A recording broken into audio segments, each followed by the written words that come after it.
She never expected a twist in her life, but that's exactly what happened.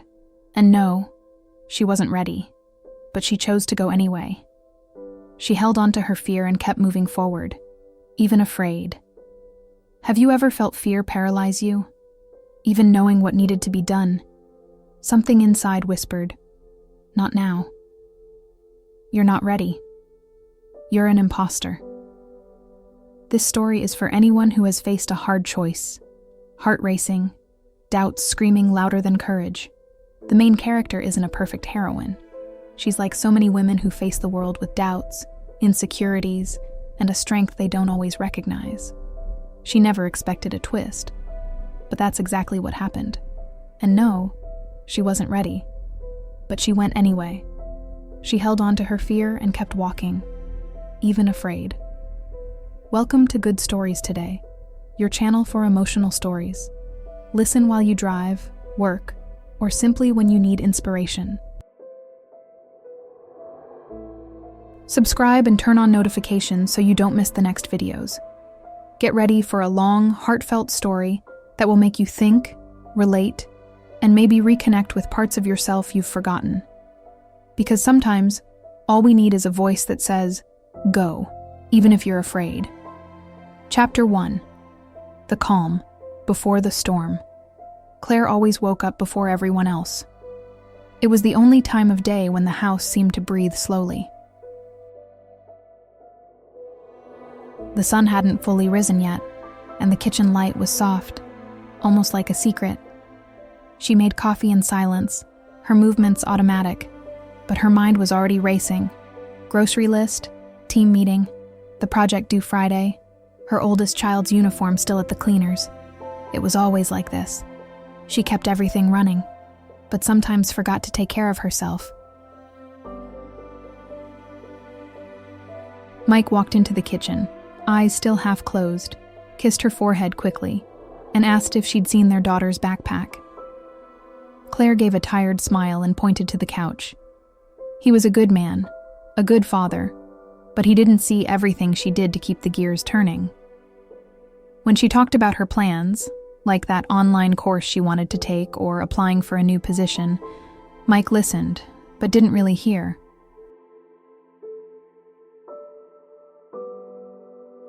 He'd say it was too much, that she already did so much. And deep down, she wondered, is he afraid of seeing me grow? With the kids ready and the house buzzing with morning energy, Claire sat on the couch for a moment. She grabbed her phone to check emails and saw a different notification. A message from an old colleague inviting her to join a special innovation project at another branch of the company. It was a real opportunity, but it would take courage.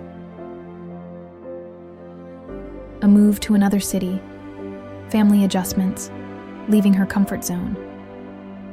Claire looked at her kids playing in the living room, at Mike absorbed in the newspaper, and felt fear tighten in her chest. But along with fear came a spark, a desire to say yes. And right there, in that ordinary morning moment, life began to change. Chapter 2. The Invisible Weight. Claire spent the whole day with her mind elsewhere. She tried to focus, but that morning's message wouldn't leave her thoughts. The project seemed made for her. Innovation, leadership, impact. It was everything she had ever wanted. But along with the excitement came guilt. How could she think about moving to another city with 2 young kids? How could she leave Mike to handle everything alone? What if he didn't agree? What if the kids suffered? With every thought, fear grew like a shadow stretching across every corner of her life. That night, after putting the kids to bed, Claire sat on the porch with a glass of wine. Mike was watching TV, like he always did. She thought about talking to him, sharing the invitation, her excitement and her doubts. But something stopped her. She knew he wouldn't take it well. Not because he didn't love her, but because he didn't understand what it meant to her. Mike was the kind of man who believed stability was everything. And Claire, well, Claire was starting to realize that living wasn't just about keeping things running. It was also about allowing herself to dream. She remembered a conversation with her mother years ago. "You need to think about your kids before anything else," her mother had said. And Claire always did. She always put everyone first. But now, for the first time, she wanted to think about herself. And that made her feel selfish, like she was betraying her family by wanting something beyond the routine. In that whirlwind of emotions, she cried, silently, hot, heavy tears that fell without permission. She didn't know if she was crying out of fear, exhaustion, or hope. Maybe all of it together. And maybe it was just the beginning. Chapter 3: The Spark and the Break. The next day, Claire woke up with swollen eyes. She had slept little, thought too much. The message from her colleague was still there, like a pebble in her shoe and a star in the sky at the same time. She tried to ignore it, dove into work, answered emails, reviewed reports, joined meetings. But everything seemed small compared to what was happening inside her. It was as if the world had changed color, and she couldn't pretend not to see it anymore. During lunch, Claire called the colleague who had sent the invitation. The voice on the other end was lively, full of enthusiasm. "Claire, this project is perfect for you. You have everything we need. I thought of you immediately." Claire smiled, but inside, a battle raged. She wanted to say yes, but also wanted to run.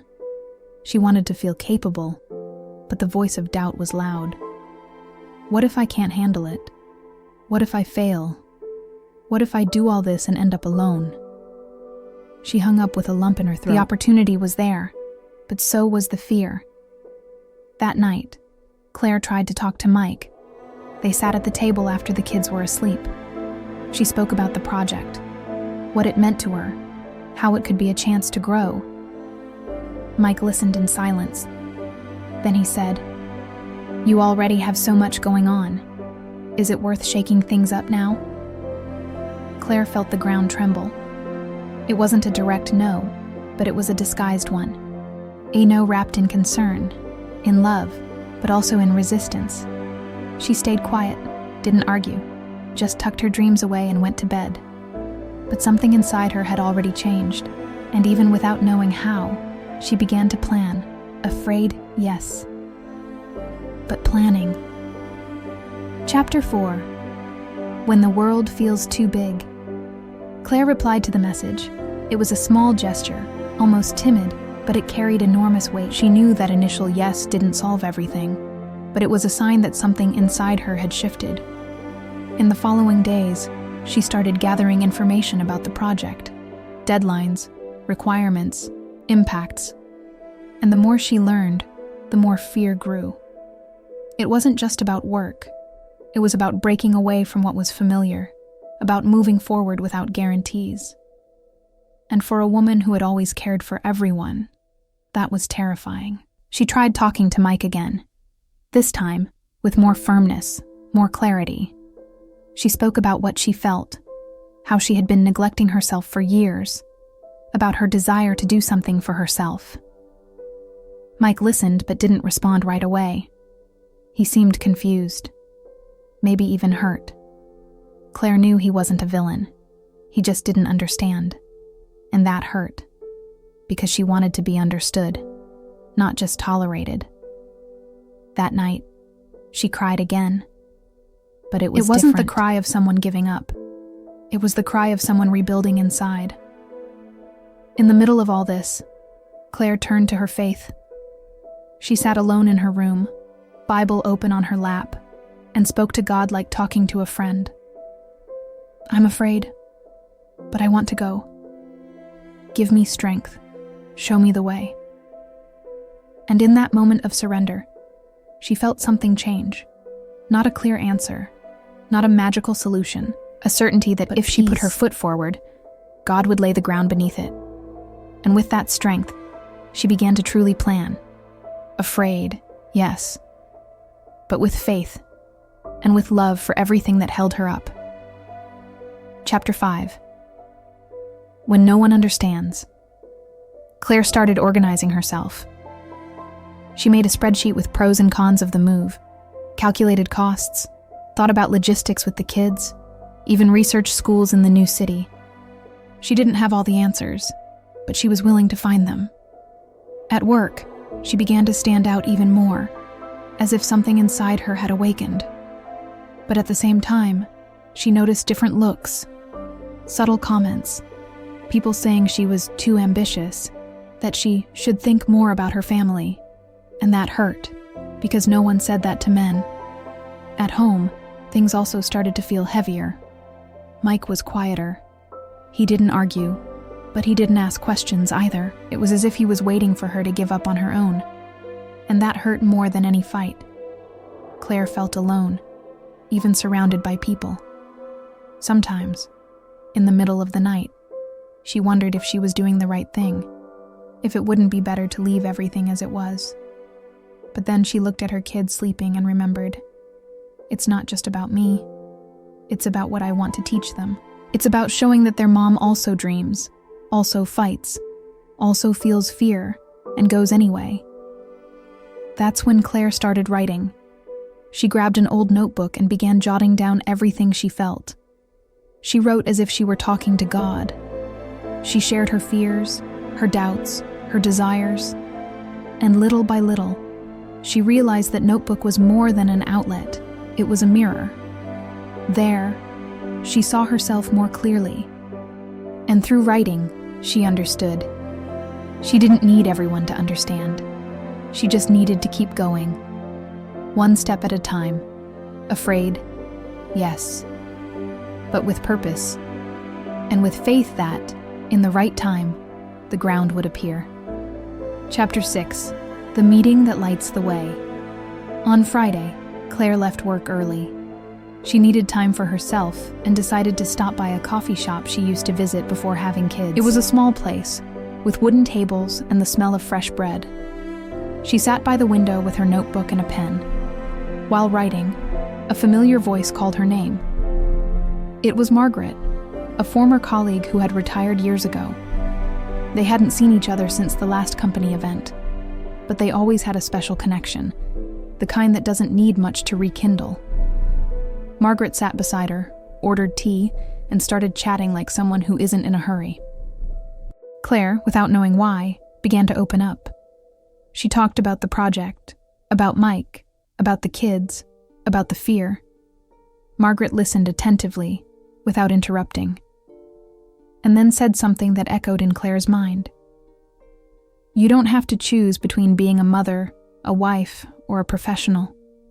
You just need to remember you're a woman first, and women know how to balance the impossible.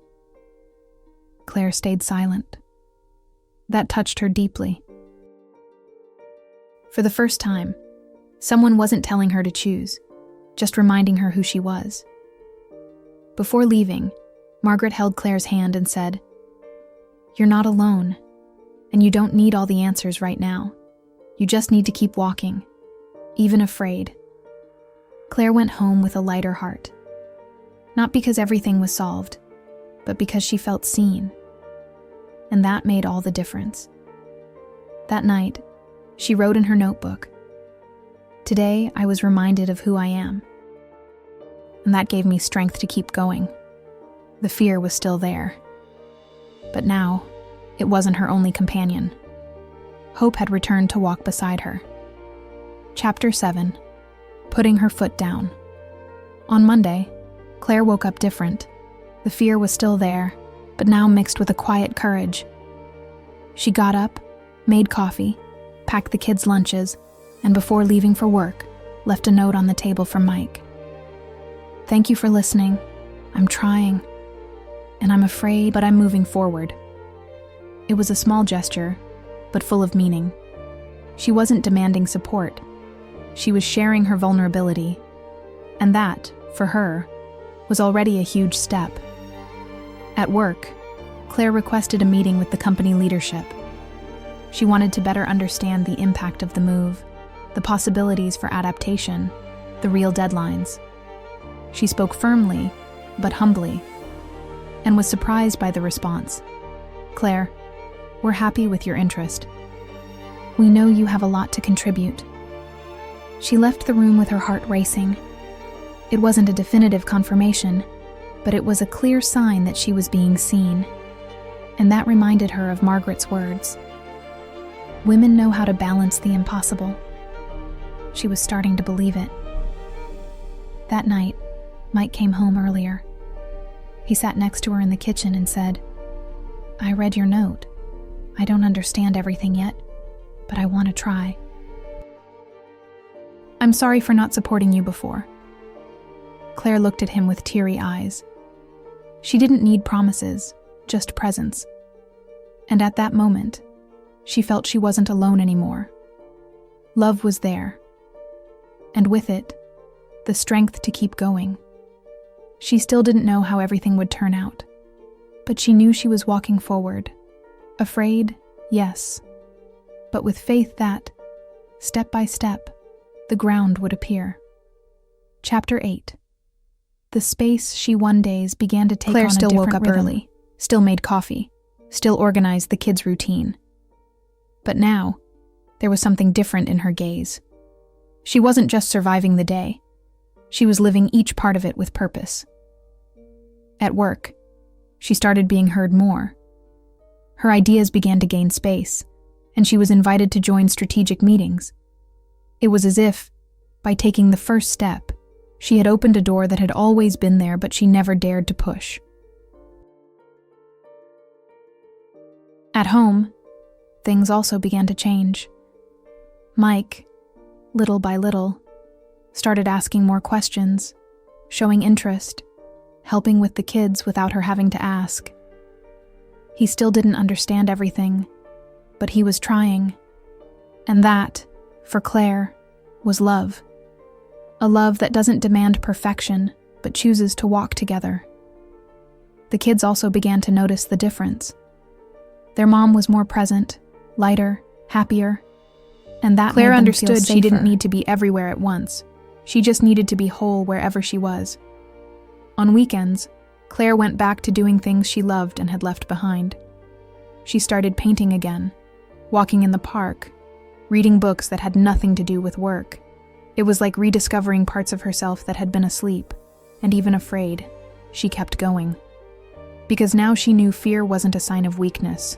It was a sign of movement, and she was moving.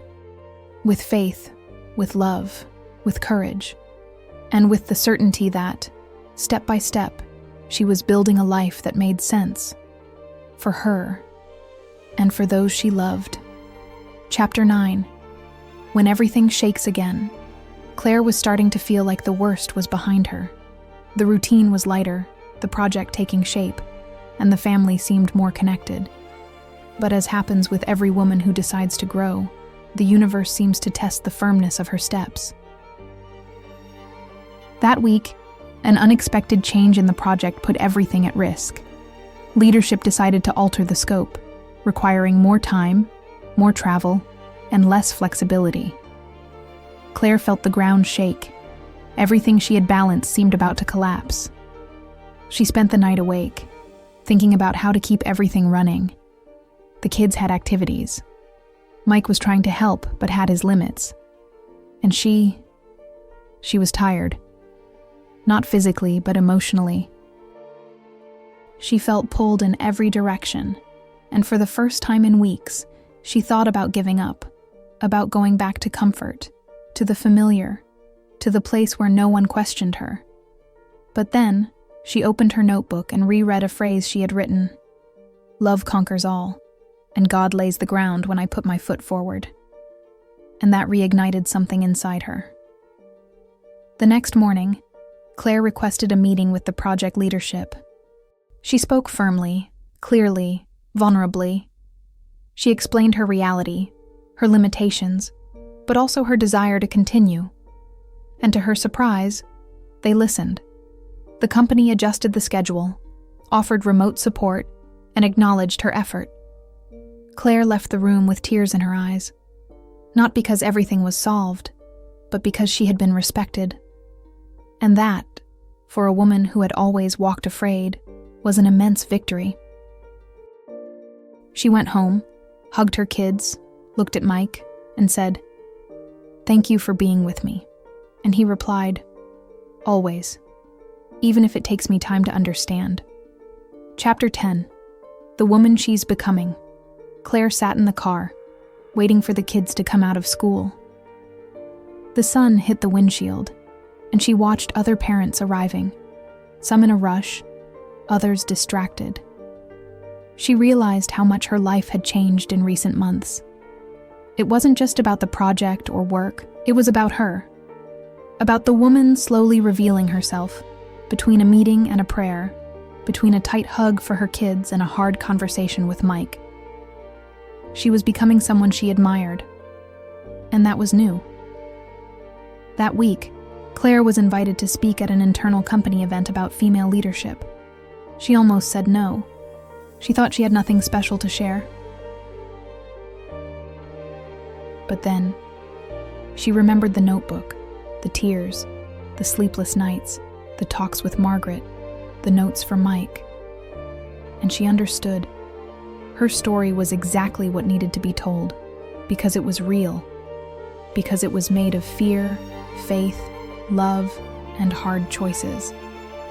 She stepped onto the stage with her heart racing but her feet steady, and she spoke. Afraid, yes. When she got home, but she found her kids with a handmade sign. "Congratulations, Mom." Mike was in the kitchen, making dinner. He hugged her tight and said, "You were amazing. I saw the video. You inspire me." Claire cried, not out of sadness, but gratitude.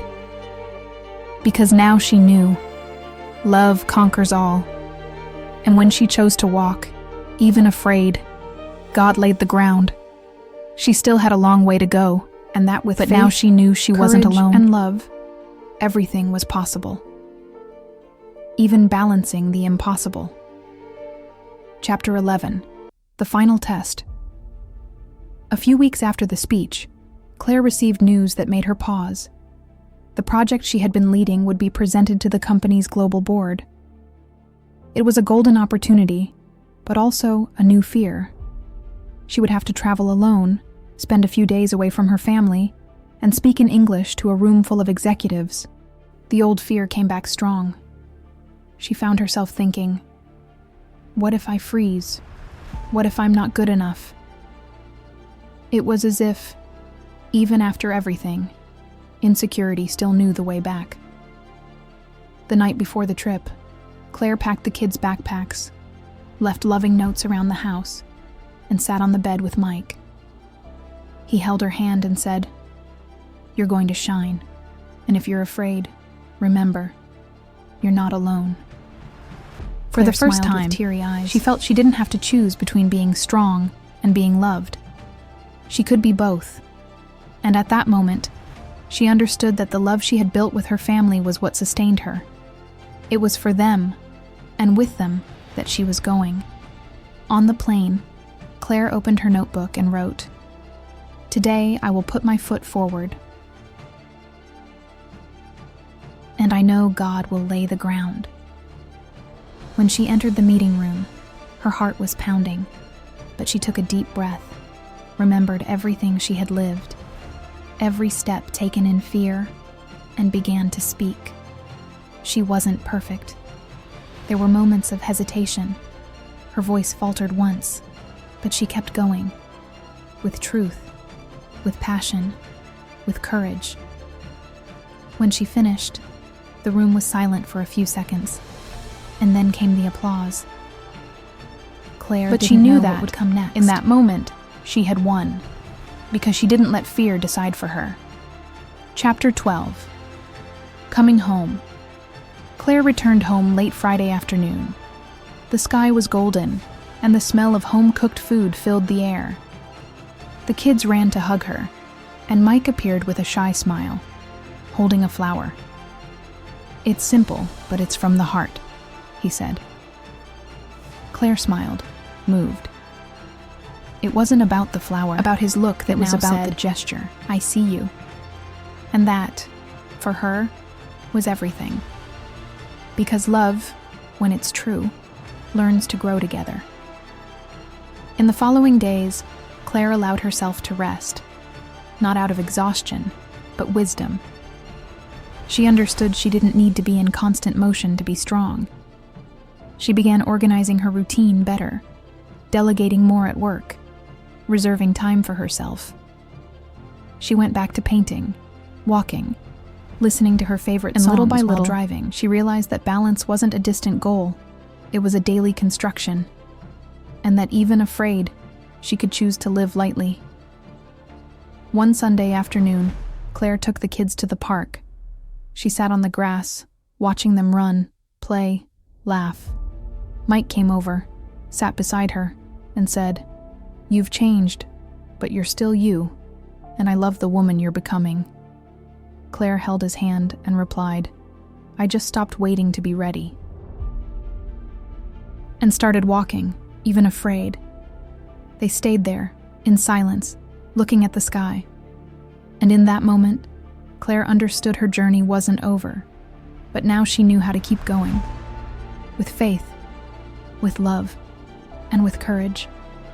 Chapter 13. The love that sustains her steps. Months passed since that first timid yes. Claire now lives a different routine. Not perfect, she still faces challenges, more authentic, balancing meetings with school tasks, hard decisions with quiet moments. But something changed. She no longer abandons herself. She learned to listen to herself, respect her limits, celebrate her victories. And above all, she learned that fear isn't an enemy.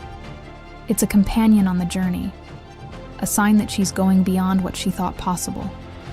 Her faith remains the foundation. With every step, she remembers, "Put your foot forward, and God will lay the ground." That phrase became a prayer, a mantra, a source of strength. And the love of her family, even with flaws and adjustments, is what gives meaning to everything. Claire didn't choose between her dreams and her family. She chose to walk with both, and discovered that true love doesn't hold you back. It pushes you forward. Mike, the kids, even Margaret, they're all part of this story, and now she knows she's not alone. She never was. If you listen to this story until now, maybe you saw yourself in some part of it. Maybe you're afraid too. Maybe you're waiting to feel ready. But let me tell you something. You don't need to be ready. You just need to take the first step. Walk, even afraid, because that's where the magic happens. And if this story touched your heart, made you think, gave you courage, subscribe to Good Stories today, turn on notifications, and share it with someone who needs to hear this. Here, you'll find emotional stories, stories that inspire, stories that make you think, stories to listen to while driving, working, or simply reconnecting with who you are. Thank you for walking with us. And remember, love conquers all, and courage, even with fear, changes lives.